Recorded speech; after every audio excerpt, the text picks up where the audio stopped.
Bismillahirrahmanirrahim. Assalamualaikum warahmatullahi wabarakatuh. Hari ni kita buat majlis bersama dengan staff. Ada talimat, ada majlis investasi diorang, staff yang capai KPI, ada tim yang dapat 3 bulan gaji, ada yang dapat duit raya saja, ada kita buat takbir raya bersama kan, dan adalah beberapa taklimat kita buat daripada pagi tadi. Alhamdulillah.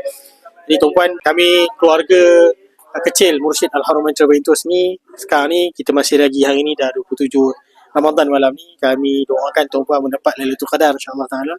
Dan di samping itu juga kami doakan agar urusan tuan-puan yang nak tanah suci, urusan yang nak balik raya, urusan yang nak tu urusan apa-apa pun, kami doakan semuanya baik-baik insya-Allah taala. Dan mungkin ucapan ni waktu dibuat tuan-puan dah nak beraya.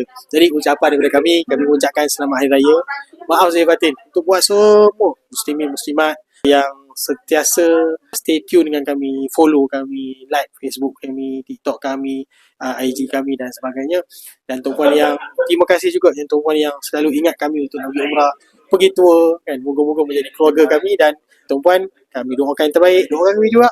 Moga-moga Allah murahkan rezeki semua. Terima kasih. Assalamualaikum warahmatullahi wabarakatuh.